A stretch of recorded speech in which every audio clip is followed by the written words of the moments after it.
Hey everyone, in this episode, I interview Ashish Tulsian, who is the CEO of POSist. POSist is a technology company specifically for restaurants. They help restaurants in a number of different things. In fact, I believe they have around 18 different digital products they've built for restaurants, and it's incredible. Ashish is a really, really amazing person. He's worked so hard to where he is today. Under their belt at POSist, they have about 9,000 restaurants they currently work with in 32 different countries. When it comes to restaurant technology, Ashish knows exactly what he's talking about. In this episode, we talk about all the trends that he sees coming in the tech space considering restaurants. We talk a lot about how he built his company, and we talk a lot about what might be coming for restaurants in just the next year or so. And so without further ado, I'm so excited for you to hear, so let's dive right in. Hi, my name is Brett Linkletter, CEO and co-founder of Misfit Media, a restaurant marketing agency, and Dineline, a lead generating and sales converting software tool built just for restaurants. Right now, you're listening to our podcast, Restaurant Misfits, where we'll discuss all things related to restaurant marketing, management, and everything else in between growing a restaurant business. Scaling a restaurant today takes much more than having grit and hustle. In this age, it's about utilizing the latest technologies available, consistently educating yourself on new platforms and trends, and having a deep understanding of how this industry is so rapidly changing. This podcast is dedicated to keeping you up to speed with the latest and greatest through interviewing the biggest and best in the restaurant industry. Additionally, this podcast is also brought to you in collaboration with Total Food Service. For over 30 years, Total Food Service has provided the restaurant and food service industry with exclusive interviews to the latest news on products, trends, associations, and events. You can sign up for a free monthly subscription by visiting TotalFood.com today. And from all the misfits over here, we hope you enjoy the show.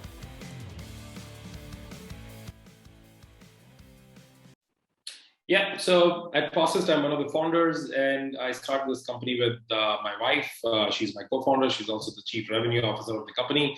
As my LinkedIn said, chief everything officer. That's a lie. But I think all the startup founders, from the start, you're the janitor, you're the coder, you're the seller, you're everything. So that largely comes from that. But then, just a little bit of background. I was born and raised in India. Did my computer engineering from here, and then straight away dived into a startup, started a telecom company.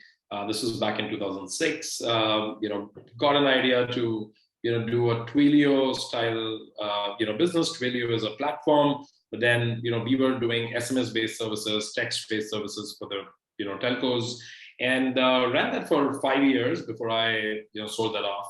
But in between, at the tail end of that business, one day we thought, hey, let's open a restaurant, and that idea came because we thought that restaurant is a very cool idea. Somebody else cooks the food, somebody else eats it. You don't see restaurant owners most of the times at the restaurants, so you believe that it's a pretty cool business to be in. And we invested in a restaurant with a friend, and we did not really think much about it in terms of none of us were restaurateurs before. We never cooked. We were not the chefs. We had no background, and we thought that okay, we'll hire a bunch of consultants. They're going to set up the entire restaurant for us. And we found a consultant who did a turnkey. Hired people, got the vendors signed up, opened the restaurant, and we were just taking care of selecting the chef, tasting the food, probably branding the restaurant, etc. And boom, the restaurant was open. So we realized later that restaurant was a nightmare. It was not an easy business. In fact, my heart goes out to every restaurateur in the world. I think it is one of the toughest businesses that I've ever seen and experienced from within the game.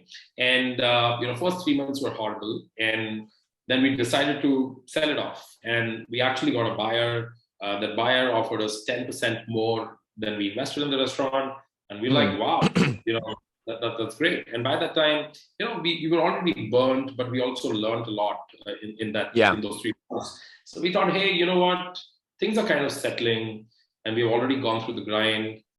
This guy is offering us 10% higher than what we invested, and in our head, we kind of wrote off the entire investment. So we thought, all right, if we run it for another 3 months, how bad will it be?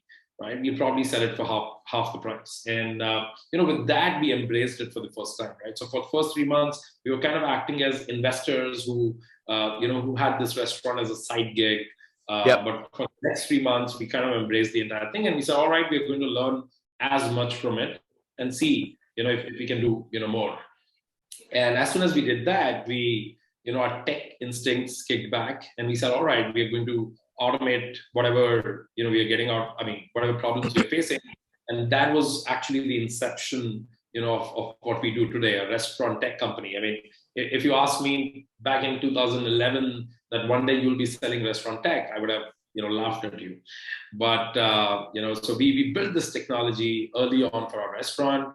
And, that worked out well because we were not from the restaurant space. We were outsiders. So, Yep. We kind of were questioning everything quite from the root. What you call the first principles thinking today. I think we were naturally first principles driven because we had no baggage. We didn't know how our grandfather did or how our forefathers did. We just knew that, okay, this doesn't sound logical, and let's fix this.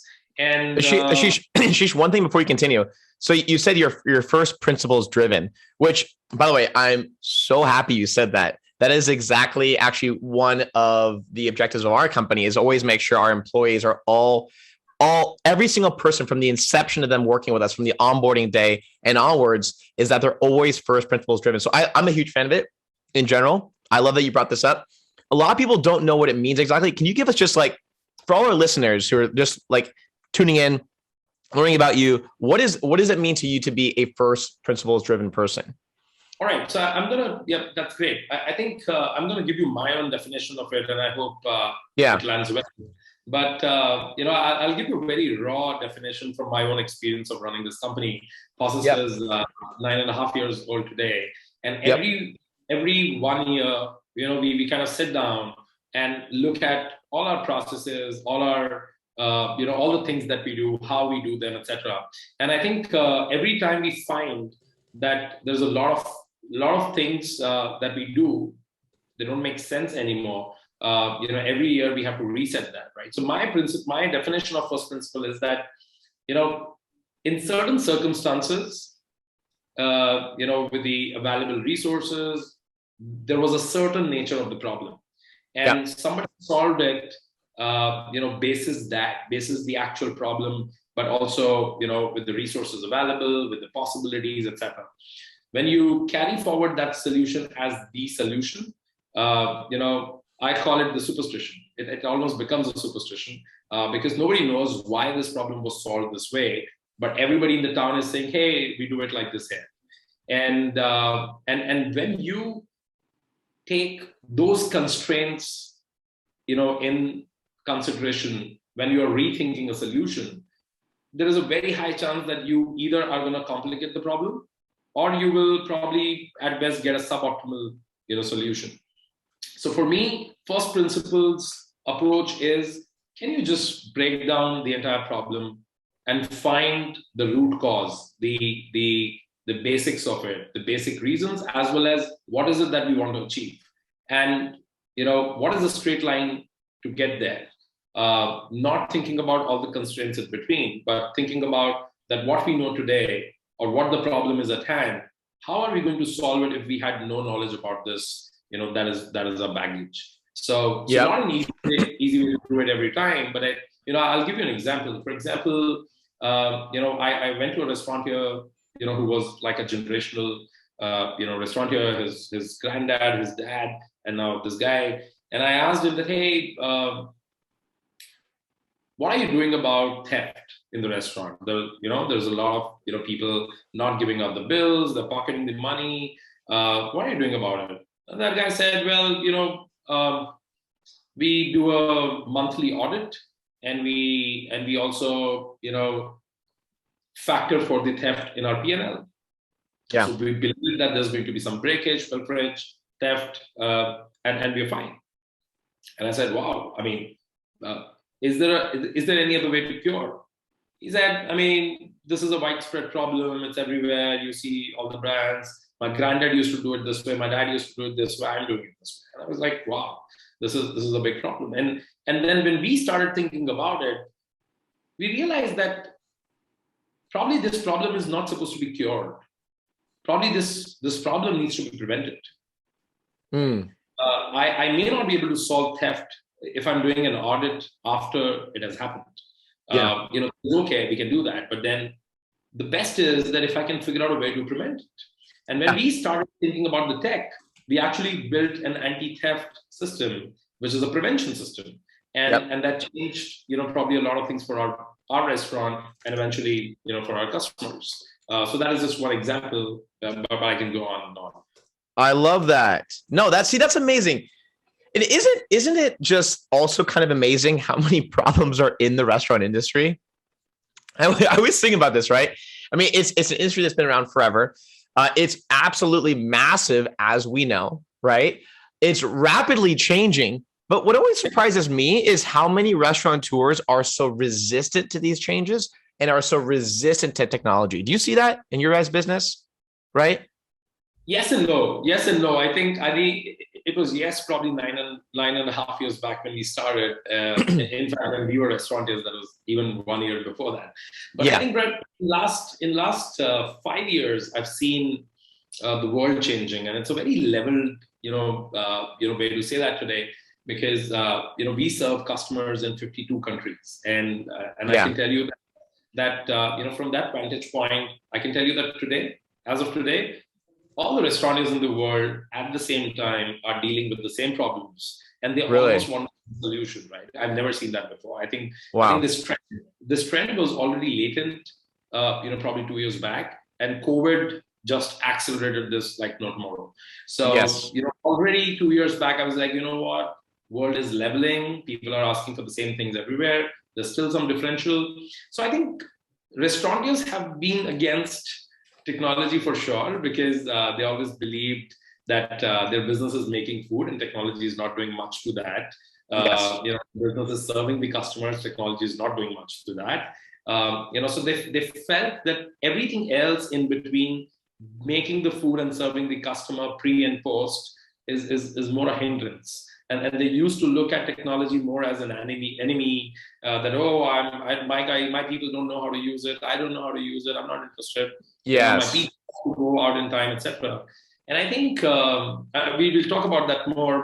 But I think the way the world has changed and the way it is changing right now, I think technology has become inevitable, good for us and good for the industry. But it's not now anymore. I think I can clearly see that restaurants today are opening, starting, thinking as technology first.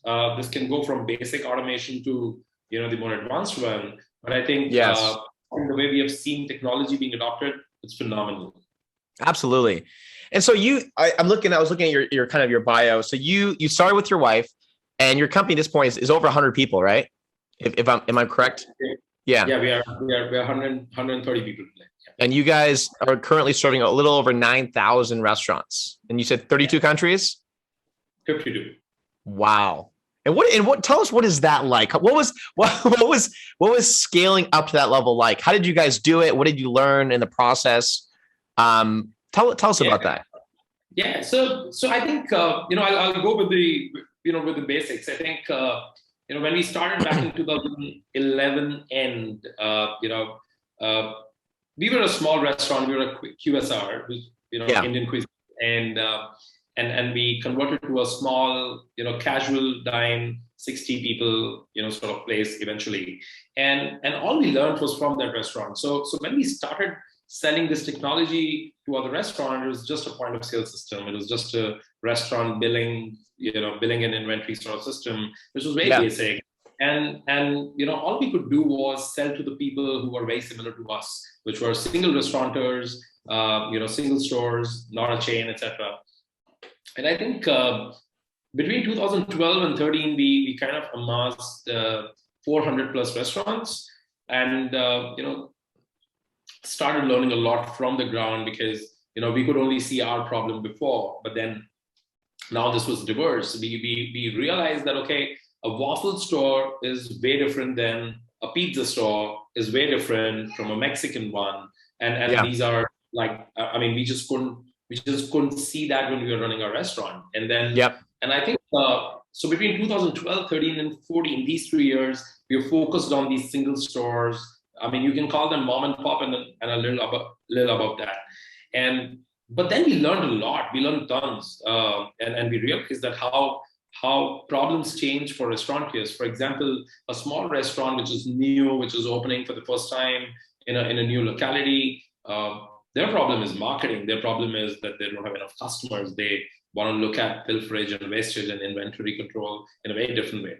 And then, you go to a well-established store on a high street and, who's doing some crazy business day in, day out, and they have a very different problem. They don't ask you for inventory control. They are asking you for the speed of checkout. They are trying to optimize for seconds. They look at theft in a very different way.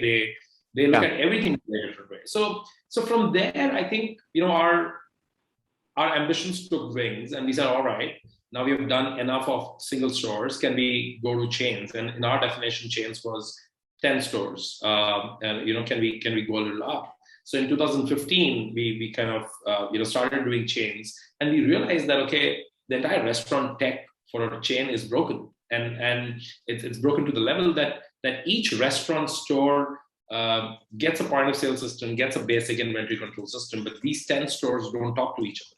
If a restaurant owner has to, let's say, do something as basic as update their menu, they want to add an item or probably update the prices, etc. They have to go to 10 stores, do it on the ground, and also all the restaurant systems were on-prem. They were on-premise systems. They were installed in a computer machine at the store.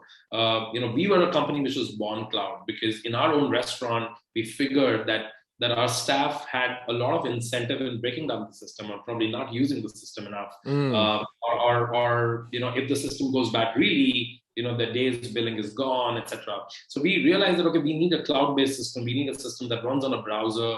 And back in 2011, 12, when we were talking this language to our own development team, which actually came from my telecom company, the company which I was running and I sold, that was a crazy idea then, because everybody was like, point of sale is a real-time sort of problem. When somebody's standing in front of you, they want a bill. You can't tell them that, hey, internet is a problem or something has gone wrong, I'll give you a bill in 5 minutes. That's not possible. So, might as well not do it online. Anyway, we solved that problem, and that's why we were in the business. So we realized in 2015, while doing small chains, that probably we need to rethink our product. Probably need to re-architect. And then we started thinking about it. And I don't know if your listeners are only restaurant-driven or technology-driven, but I think for technology, given that at the heart I'm a technologist, I believe that every software is not really its features. A software is more about its architecture. It's like, architecture of a building. What can you do more with the building depends on, what was constituted in the original architecture. If it doesn't work, it doesn't work. It has to go down. Somebody has to re-architect that. So we realized that while our product was working well, it was not architected for scale. It was not architected for chains. And then we started, we said, all right, if you're going to serve 10 store, might as well serve 100 or 1,000. And if you're going to do that, what is that product going to look like? And we started architecting for that. So we built an enterprise layer, whose entire objective was to centrally control all the data, irrespective of where the store is, which country, which city, doesn't matter. The job of this central piece was to, for example, push the menu changes onto the restaurants without any intervention from the front-end staff. And making sure from a single window, somebody is watching literally everything real time. And we architected that. I think whole of 15 we spent in re-architecting our product while still selling to mom and pop stores. And January of 16 is when we relaunched our product. That was the 2.0. And this was enterprise first this time.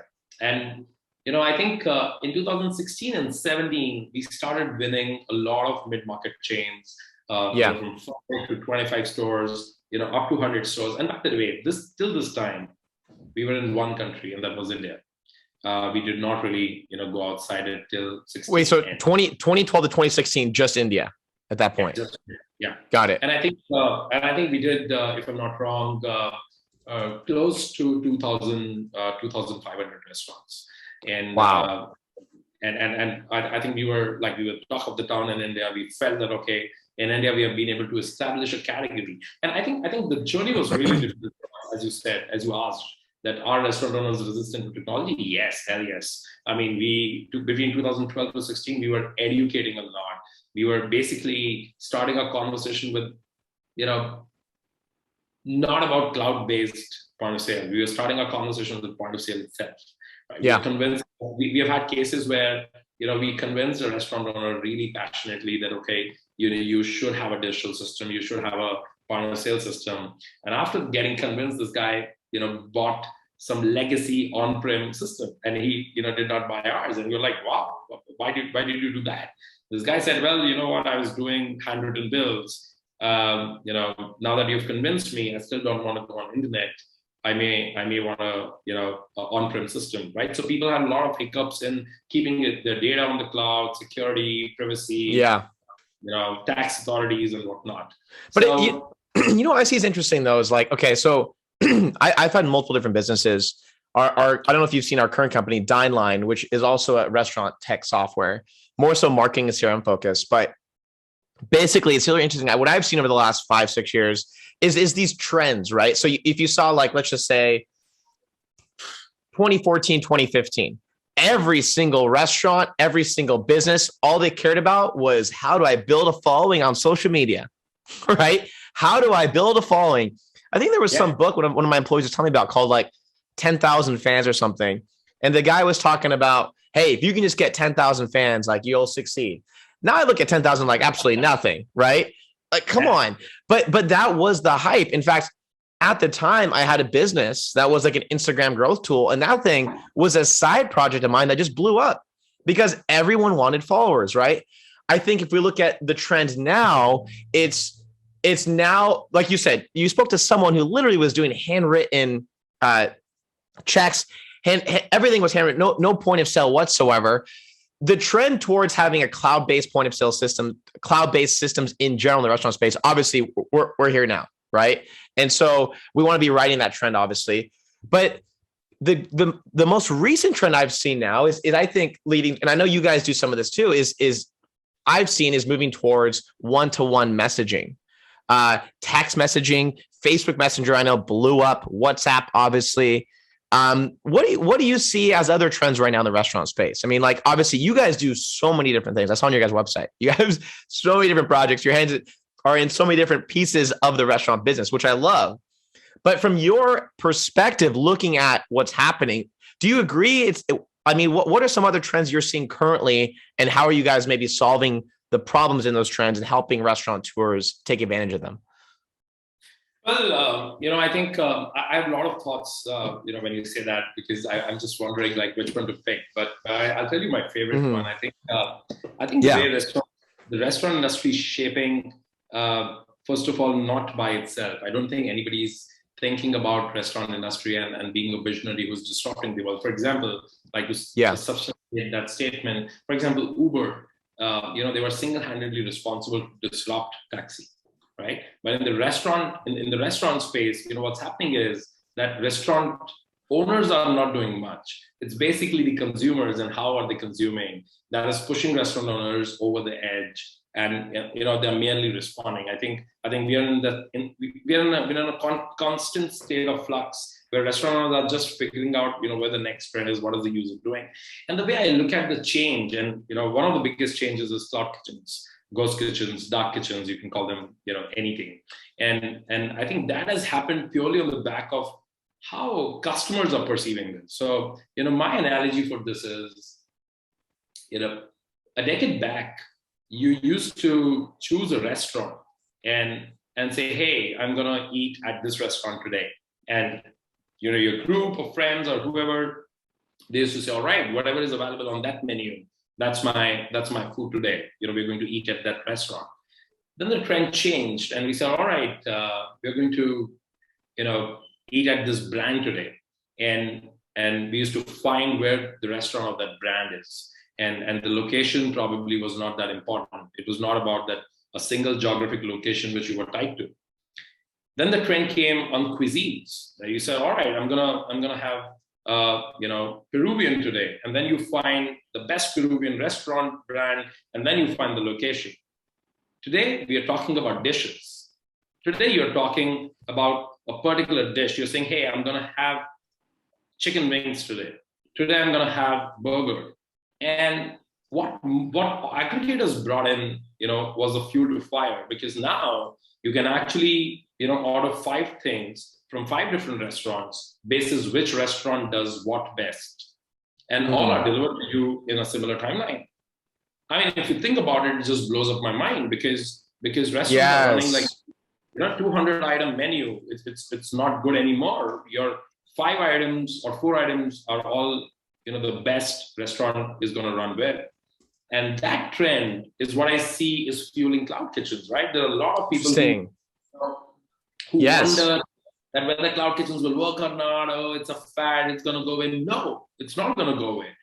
It's just going to transform, right? And it's going to transform in a way where each top item will become a brand. There are oh my God. Which are going to be rolled out items. This is really interesting. So is this happening right now in India? Well, that's happening across the world. See, Brett, whatever I'm saying is kind of true for, I can see the level playing field, as I said. I can see this across countries. Because we're based in LA, and I've seen this before. There was one tiny little brand that was actually trying to disrupt Uber Eats or Postmates. And I know it sounds crazy because, like, come on, Uber Eats, Postmates, the DoorDashes, they're established. This guy was young. I think he was 30. He was a developer, and I was using his service probably 6 months, and it was amazing because you can go on his app and you could order from local restaurants, and like you just said, you could pick a meal. So, like, let's just say I was ordering for friends for one night that were coming over to whatever. I could order Thai food. I could order fried chicken. I could order a cheeseburger. It would all go in the same bag, and they'd bring it to the house. That was the first time I saw this, and I thought it was amazing. Well, long story short, the guy went out of business. It didn't work out. Unfortunately, it didn't work out. But that's. I don't really mean that come in the same bag, But what I mean is that you can have multiple apps. You can order to multiple restaurants at the same time, and they will arrive in the same timeline. I mean, right. So I mean, as a user, as a customer, you're more hedonistic right now. You can be more hedonistic. You can just say that, all right, I'm not. You make 5 items, 3 suck. I'm gonna have 2 from you and 2 from your neighbor. And that's a big problem as well as an opportunity, because now people are going to value you for those 1 or 2 dishes or one category of dish which you can establish on. This opportunity was not really available before. And I think Instagram is fueling it, aggregators are fueling it, DoorDash, Postmates are fueling it massively. If you see the search, terms, if you see the categories, they're already going that way on the apps, right? And that's the trend where cloud kitchens are coming up. I don't think, people are going to have multi-cuisine or a 200 item menu. Cloud kitchens, it doesn't work that way. It won't work. Totally. And I agree. But no, I think this is really interesting what you're saying, though. It's like each dish will become kind of its own brand. I love that. It makes so much sense, though. Really, really interesting. And so, like, what are you said also, like, okay, the top search terms, right, are going to be searching these specific dishes. How can restaurateurs better utilize this trend? Like, what can they be doing to maybe better their SEO for these specific dishes, market these dishes better? What changes do they have to make to ride this trend? I will recommend that they need to make those dishes better. I think the only way to ride that trend right is being popular for not more than 5 dishes. And if you can do that as a target, as a practice, I think that's going to take you much farther than being a restaurant which makes awesome Thai food. Don't do that. Tell me what are you known for, and I'm going to forgive your mistake for 5 other dishes or 20 other dishes, and I'll be fine with that.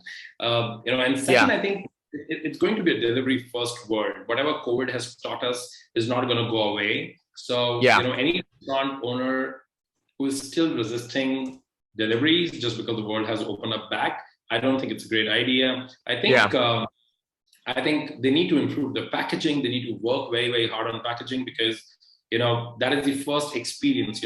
When I'm at a restaurant, you have the liberty to serve me food which is garnished well, which looks beautiful. It's in a cutlery or the ware which is meant for it.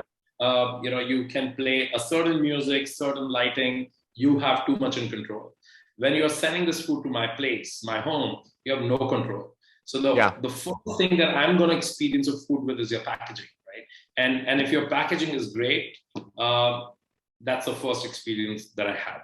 And second is, make sure that you are popular for that. You don't need to be a popular restaurant, just like the 10,000 fans is not good anymore, right? And you may have 5,000 followers on Instagram, which is nothing. But if those 5,000 followers are following you for those particular dishes, trust me, you're better off than 50,000 followers. I like that. Well, I also like that you're talking about packaging, because I think that's such an issue for so many restaurants. I mean, even in store, it always blows my mind how so many restaurants seem to not care enough about the decor in the restaurant, or just investing in a nicer seat, a nicer table, a better presentation overall, but in store, but also in delivery, right? There's a few restaurants here in LA that one is called Sugarfish. It's this amazing sushi spot, and great presentation in store, great sushi overall. But also when you do delivery, they're one of the few sushi restaurants that the delivery is like a whole experience in itself, right? Custom boxes that are all fancy and nice, and little notes and all this great stuff. And you know what people do is they get the delivery, they take a picture, they get their phone out, they want to brag about it, right? So without the proper packaging, nobody's taking a picture saying it looks like crap. No, nobody is. See, as a restaurant today, if you're spending on marketing, if you're spending on ads, if you're wondering, what to do with marketing, and if you're not making your food literally Instagrammable, you're coming up crying with your own marketing budget. Like you are. I have no other words, because your customers today, Gen Z, is absolutely vocal. They are going to shout about you from the top of the roof. You just need to give them enough reason, and that's the best marketing that you can have. Also, I think, as I said, experience. See, you once food is outside your door, you don't control anything.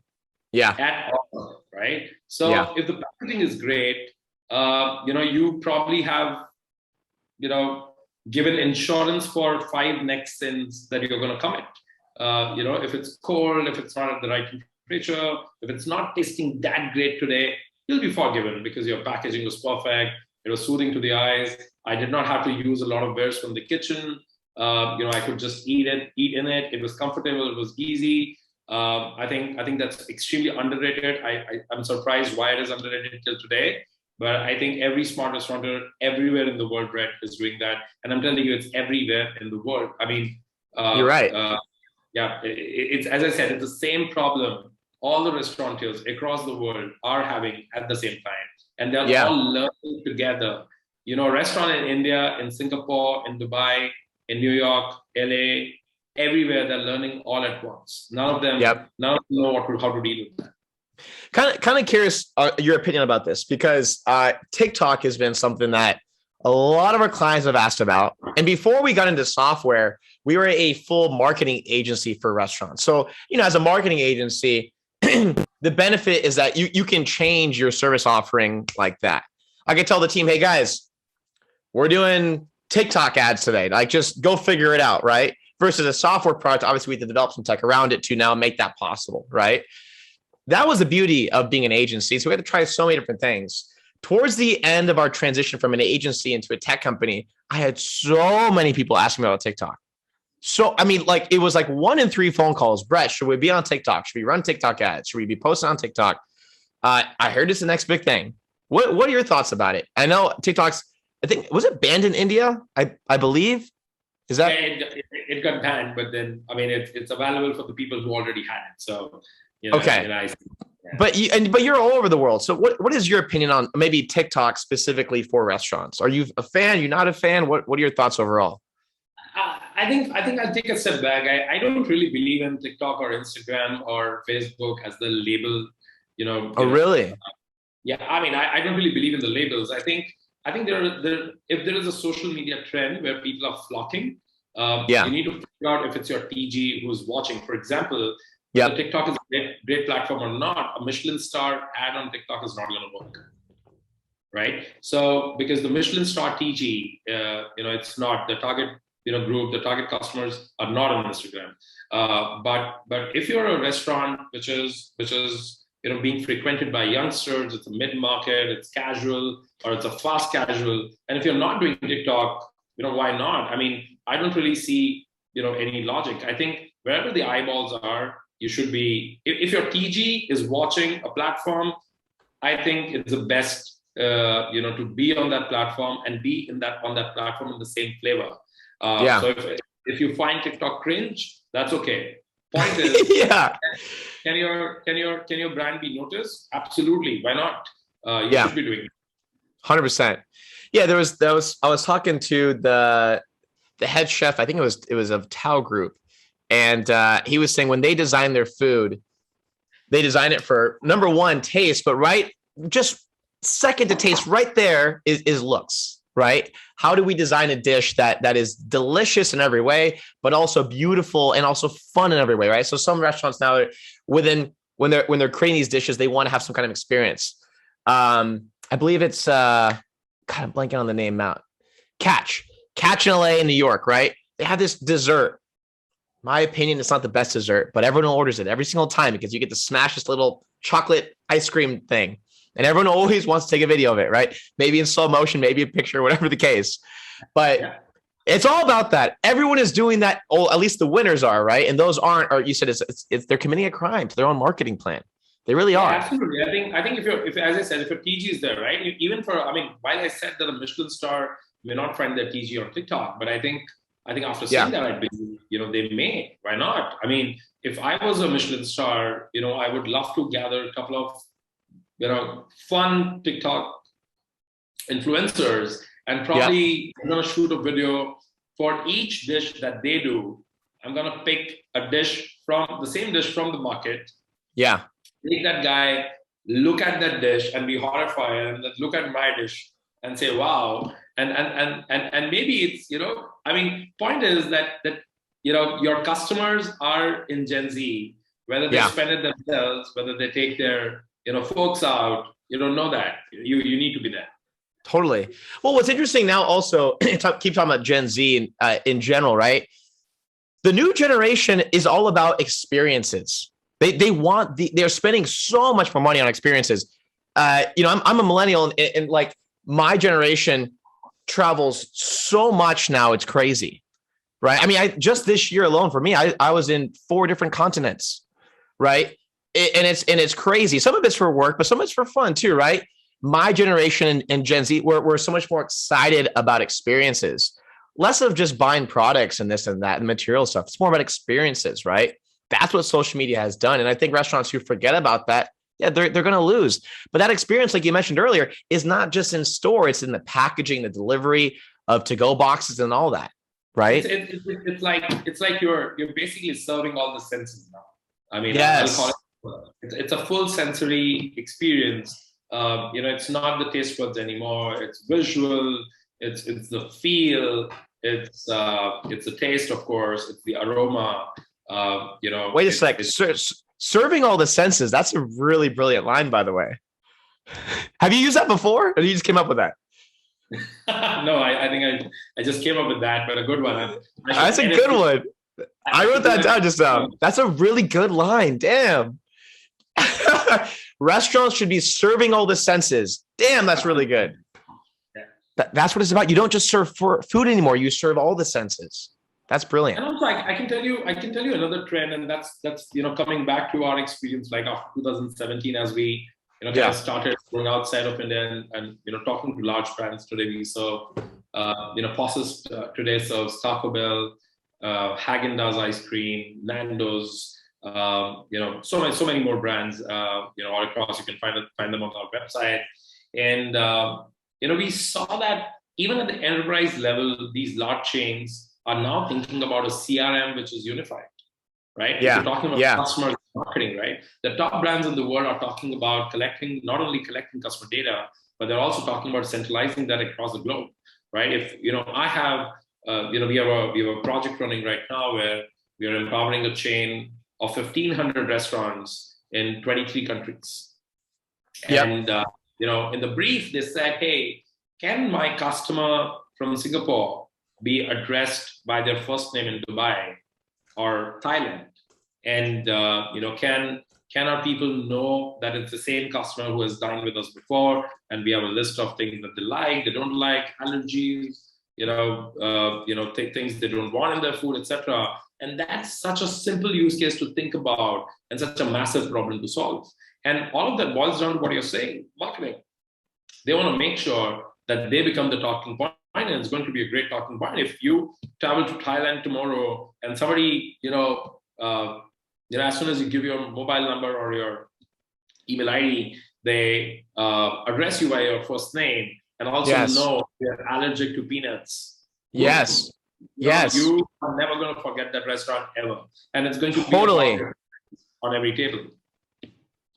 Something also on this note that so one thing that we aim to solve at our company is there's so many ways that someone can now contact the restaurant. It's kind of insane, right? Think about it, right? You have your Instagram, you have your Facebook, you have WhatsApp, you have SMS text, you have iMessage, you have the phone calling system, you have Google now with Google Chat. You can actually message a brand directly through Google, which, by the way, no restaurants are touching right now, and I don't know why. What the heck, right? I don't get it. Like, you can literally set it up now through Google My Business, where someone can search you up and just message you directly. Yeah. Check this out too. I don't know if you knew this. In the States, at least, more than half of the incoming calls to a restaurant business are being missed right now. Yeah, absolutely. I know that. It's wild. It blows my mind that is that bad. But what's even more mind-blowing is how all these messages across all these platforms, just generally speaking, aren't getting addressed. So it's like you have these restaurateurs who are so focused on what's within their four walls right in front of them, but they forget about the experience. Like you just said, it's not just in store, but how do we provide that winning customer experience outside in our whole digital ecosystem?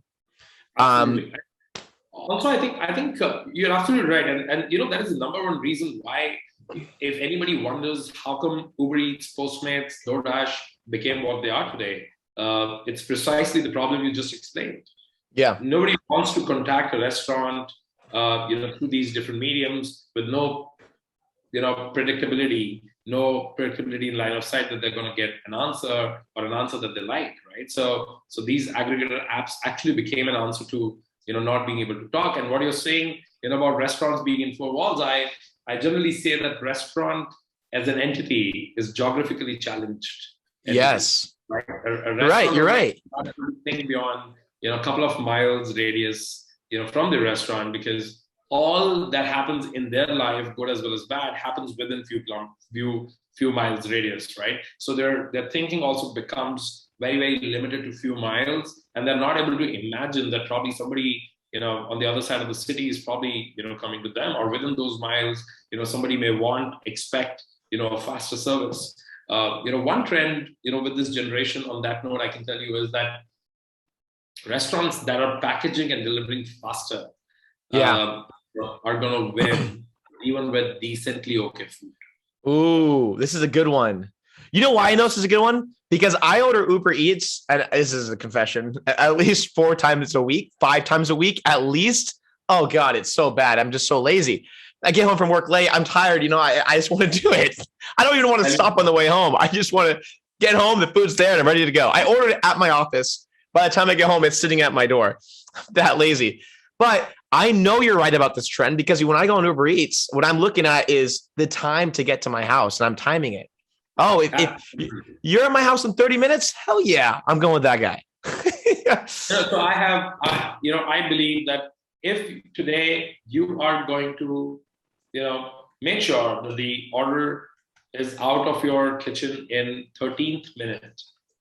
And it is definitely gonna reach the user or customer by 25th to 30. If you're going to deliver it in 25, trust me, you can forget about making good food. Like you can just make decently edible food and you're gonna get orders. You deliver it in 30, you're going to get loyalty. But after 30, each minute is costing you your future. You deliver it in 35, you better be making massively good food. Otherwise, you're not going to get, repeat customers. Wow. 30 to 40 minutes is that time. In those 10 minutes, your food has to be super good. But if you're delivering post 45, you're screwed. You better be at a location where you're making a lot of walk-ins, because delivery is not your business. It's not going to happen. Wait, so wait, let's repeat that one more time, because I'll make sure I have it right, and all of our listeners as well. So you're saying 30 minutes is the time block that you got to make it happen in? 100%. If you're making it 30 minutes, you're good. Like you're going to be in business no matter what. And then 30 to 40 has to just be phenomenal food, just fantastic. Well, absolutely. I'm not going to order from you unless I'm craving your food. Yeah. Right? If you deliver it in 40, I can only order next time if I want exactly your food. Got it. I'm not with you. Got it. I mean, you know what's insane about LA right now? This is actually really insane.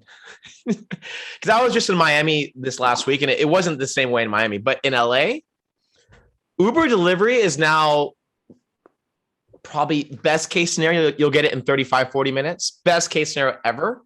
More likely, though, it's more like 60 to 70 minute delivery. And if you're actually ordering an Uber for actually driving, right, to get a ride, you can expect at least a 20-minute wait. And the price to order an Uber now in LA is more expensive than a taxi yellow cab. Wow. We've gone full circle. It's cheaper and more efficient now to get a taxi in LA than Uber. It's crazy. I take my words back then, because well, this is just LA, because LA is wacky, literally. But man, my last time in New York, this was true. But that is 1.5 years back. I haven't been able to go back. I'm probably going to land this September end for good. But yeah, I think what I'm telling you again is the trend in most of the world. Yeah. 100%. I think this is just a weird LA, California thing. And Domino's, Domino's is the benchmark, right? Yes. The company will do 30 minutes. So 100%. Yeah. So what I mean, again, you guys do so many interesting things, and I know there's so many ways that we could honestly take this interview. What are just some things that, okay, besides the obvious, what are some things that you think maybe people just aren't really thinking about quite yet? I mean, we talked about a lot of different interesting topics, but what are some things where you're like, it still blows my mind that nobody cares about this? For me, I'll tell you what my thing is. It's text message marketing.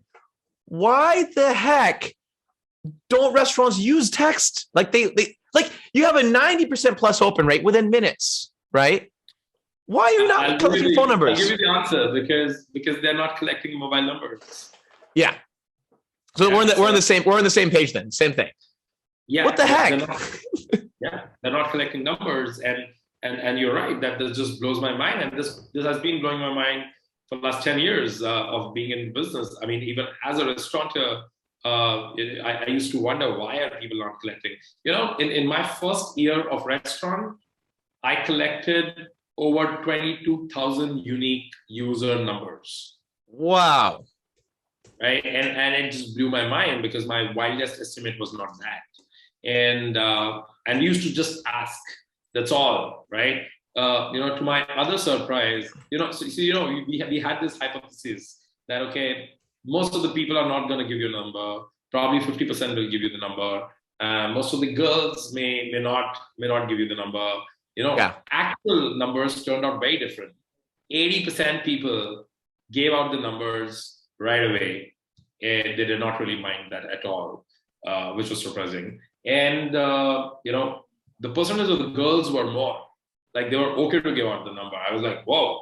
Wait, more. You're saying more women wanted to give you the number than the guys? Yeah.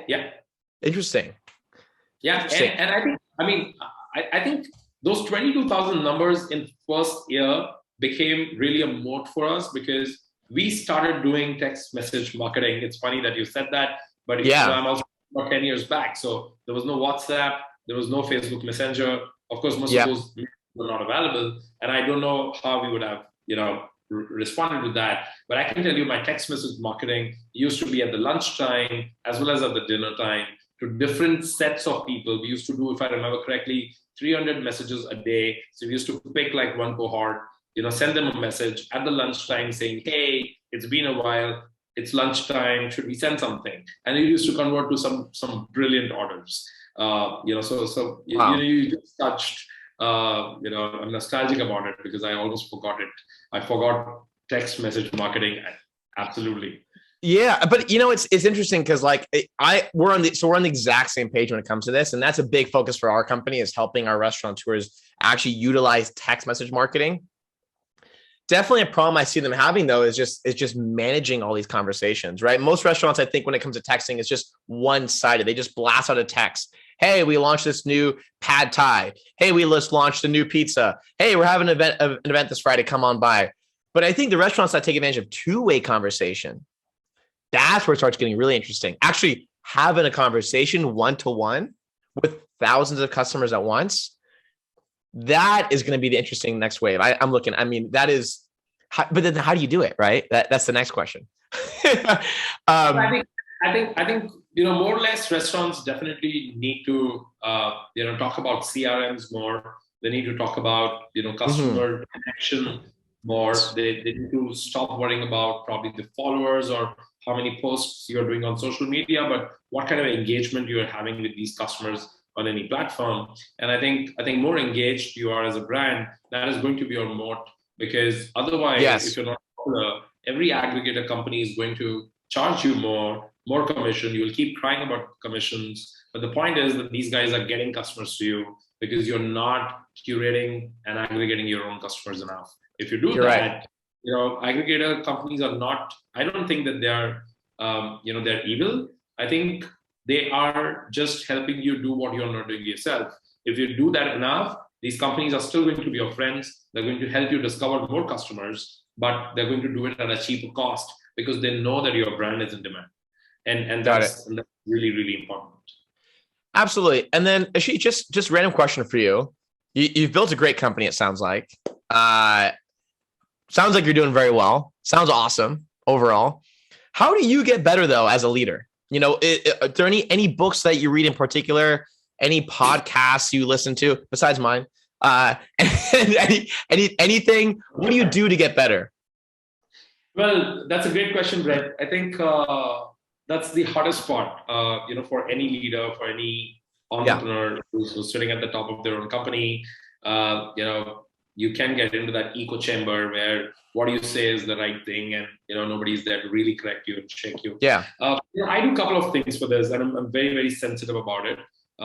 One is that I talk to a lot of fellow entrepreneurs. I keep talking to a lot of other entrepreneurs, not only from my field, my domain, but outside of it. And I keep asking them, what are they doing next? What is it that they are facing as a problem? And most of the times, not only when I'm asking them questions, even when they're asking me questions, when I mentor some of them, I see reflections of me. I see so much stupidity that I do every day. And I, when I'm advising them, advising anybody else is always easier. You always have solutions to other people's problem, and I think you see a lot of your own. That's one. Second is I think podcasts during last year, during COVID, being at home, I heard a lot of them. I think Farnham Street is one which I'm gonna give a shout out to. Shen Parish, superb knowledge series, but again, largely about entrepreneurship, as a whole. Third is that I talk to a lot of customers. And I should tell you that we are a bootstrapped company. We never raised any external funding. We are profitable. We've always remained while growing. I think capital efficiency is one thing that we live by. It's very, very important. But at the same time, I realized long back that if you're not talking to your customers, if you're not listening to your customers enough, however cliched, But the fact is that cliches are there for a reason. Cliches are there because they're true. And I talk to a lot of customers. I at least speak to 2 customers a day, and I don't have a customer face, by the way. I don't sell, I don't have a customer face or customer presence. So I basically pick out customers from my database. I talk to them, and the conversation is mostly not about how can we improve POSist. It's not a feedback call. It's not really a call where I'm the CEO of POSist. It's more a restaurateur to restaurateur. Because I know the pains, right? I've been a restaurateur for 1.5 years. That was large enough time to tell me, how bad the journey, how bad it is to be on the floor, how much heat, does it carry, and I think that experience helps me a lot, to gel, to connect, like yes, right? And so I think I will say these 3 things. Is there any specific book that comes to mind in particular that you read sometime in the last year or so that you're like, that one, mind blowing? I'll recommend a book called Small Giants. Small Giants. The byline of the book says, companies who chose to be great than big. And, if any entrepreneur is trying to build a business which is going to be loved by the customers, anyone who is really quality conscious for their product or service, they care for what they're building, I think this is a phenomenal book. It is going to talk about a couple of, some of the best brands, and most of them, all I think it's all American brands. This is written by a guy called Bob Lingam, and that book I will heavily recommend it to everyone. In fact, one of my favorite stories is about Union Square Hospitality, which is Union Square Cafe and Shake Shack. Apart from other stories which are of different disciplines and people coming from different backgrounds, but they talk about how, it blew my mind, because while being in the restaurant tech business, I'll confess I did not know that Shake Shack came out of the same company that runs Union Square Cafe in New York. And when I got to know that, I was like, wow, this is amazing. So this is really my go-to book when it comes to quality and entrepreneurs, whose companies outlived them and why. Totally. I love it. I love that, man. And then last question is just, look, we spoke about a lot today. I had a ton of fun chat with you. I think this has been amazing.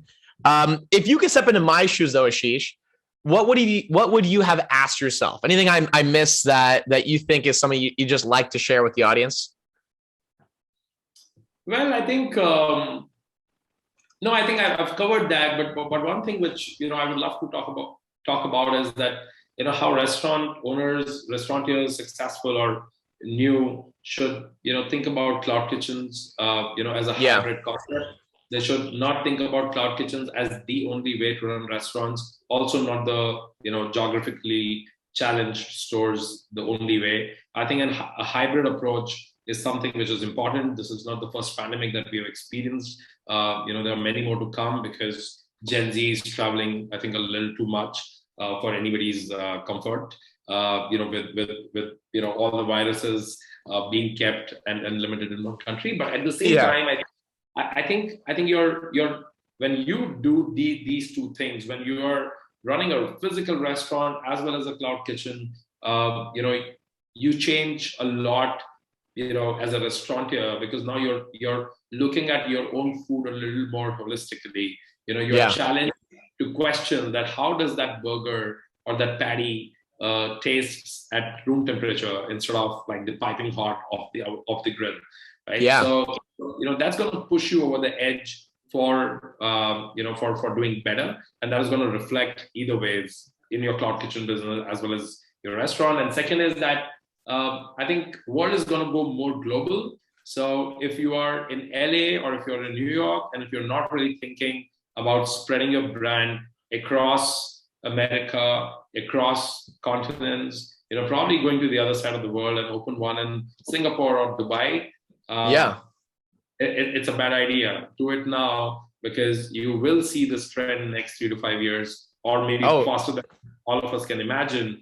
Because again, cloud kitchens and aggregators, they're all going to push so much globalization. The playing field is level. If all the restaurants in the world are dealing with the same problem at the same time, Yeah. Trust me, once they solve that, they're also going to become borderless. And I can already see that. Yeah. The amount of brands I've seen crossing borders and crossing countries and crossing continents only in the last 2 years, it's just mind-boggling. So that tells me that a more global trend is on its way. Even if your globe is, within one continent, great. But by the way, no, this is very, very important, by the way, because I was literally in Dubai in February this year, and I saw I was there in February. Yeah. Damn, we should have hung out, man. But literally, I the amount of similar restaurants I saw in Dubai to LA, I'm like, this could be downtown LA right now. Literally, it's wild. It really is interesting. I have a shout out to Emporium Thai in LA. Yeah. Yeah. You know Emporium Thai? I know Emporium. We worked with them actually. Yeah, perfect. So awesome. So you work with John? Yes. Wait. Yeah, they're awesome. They have like celebrities at the Yin Yang going to visit them. They're like killing it. Yeah, I've partied with John in Dubai and Singapore, and I think when that can happen, that simply means that if you ever see Emporium Thai, and I'm speaking on behalf of John. I'm sorry, John, but if you see Emporium Thai in probably in Dubai or Singapore, I won't be surprised. I would love that, and that's absolutely possible. Yes. John, I know, but the point is that that's exactly what's happening, what's coming. I think restaurateurs should actually start thinking about that. Yeah, the world is getting smaller and smaller and smaller and more international. It's really fantastic. Yeah, and all the restaurateurs, when you do that, it's a shameless plug. At POSist, we automate everything for you in multiple countries. Do remember us if you do that. I love it. And on that note, Ashish, if anybody wants to learn more about you or your company, where can our listeners connect with you guys? How do they do that? Oh, I'm on LinkedIn. I'm Ashish Tulsian. The name is on the screen. I'm on Twitter. It's with the handle @Tulsian, ATULSIAN. You can go to our website, www.posist.com, POSIST. This name starts with POS. So we started as a part of sales solution company. And the way dental specialist is called dentist. We named our POSist as a POS specialist. But I like that. Yeah, but as Brett said, we do more than the POS. If you go to our website, you will see 18 different products. We are food and beverage specialists. We only work with restaurants of all styles, from QSRs, casual dine, fine dine, Michelin stars, restaurant bars. So food is our world. I think I learned it hard way, but long back I learned that you need to only get lucky once. If you crack one thing well in the world, you don't need to learn everything. So we believe that a couple of years from now we should be the top 3 players for any restaurateur, any restaurant brand in the world. But you think about looking for restaurant tech. I love it. If you are one of the 3, may the best person win on the table. 100%, man. Hey, well, Ashish, it was such a pleasure speaking with you. You have such a great story. I think our listeners got so much great information today. I know I did, 100%. That was fantastic. I appreciate your time, and we'll be seeing you around then. Absolutely, Brett. Thanks for doing this. Thanks for having me on the show, and all the best. Absolutely. Chat soon.